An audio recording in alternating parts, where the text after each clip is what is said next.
Uma atitude realmente covarde. A gente estava ainda sem informações, né? Porque a gente primeiro recebeu o vídeo, apuramos o fato que tinha acontecido até o Antônio Vilela, mas a polícia disse que não tinha recebido nenhuma informação. Então, ao que se achava até então era que ela era esposa dele, não era, né? Inclusive não sabia nem por que estava apanhando. Então é algo realmente ainda mais lamentável, ainda mais chocante.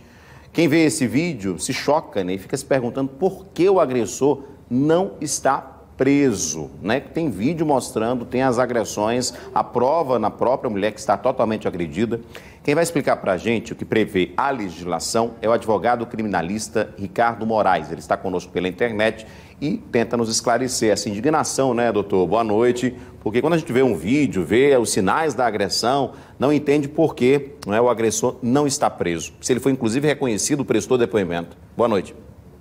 Boa noite, Edson Moura. Boa noite aos telespectadores da TV Pajuçara. De fato, é uma situação inusitada, diferente, né, de algumas que temos visto ultimamente. E talvez ele não tenha sido preso, Edson Moura, e os telespectadores entendam que pela não aplicação da Lei Maria da Penha ao caso, né, pelas circunstâncias, né, que não se enquadram no regramento de proteção da Lei 11.340 de 2006, que é a Lei Maria da Penha.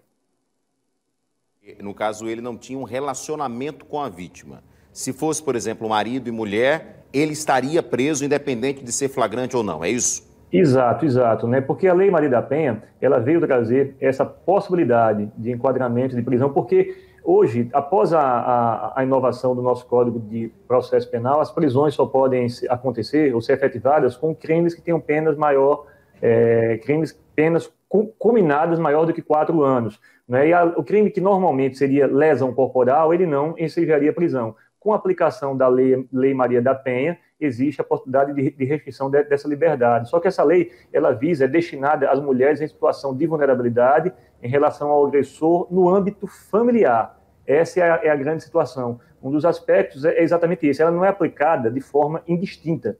Não é? Ela alcança as situações onde há desequilíbrio entre as partes, onde uma parte está em condição inferior à outra, mas no âmbito doméstico, no âmbito familiar.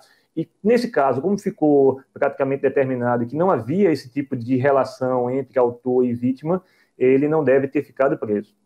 Entendi. E agora vai ter que responder, na verdade, porque o processo, né, o inquérito vai ser concluído, enfim, com certeza encaminhado para a justiça, e ele vai ter que responder pelo ato, pela agressão à mulher, né? Inclusive, a gente fica impressionado com a forma como ele agrediu e foi registrado realmente aí. No caso da Maria da Penha, não necessariamente só a mulher esposa, né, no caso a vítima esposa, mas pode ser uma mãe, pode ser uma tia, uma prima, isso também enquadra na Maria da Penha? Tem que ter esse vínculo?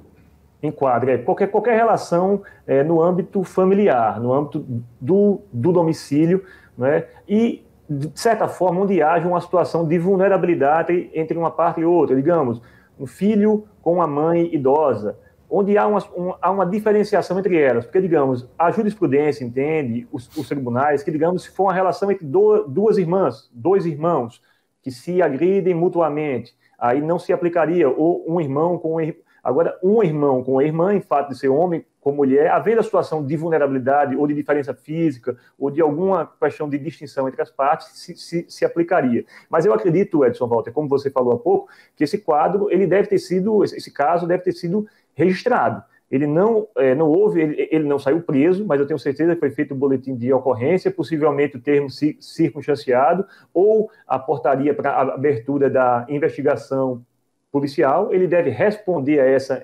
investigação, mesmo em liberdade, mas eu creio que isso deve acontecer, ele deve ir à justiça para ser processado por esse fato, por esse ato.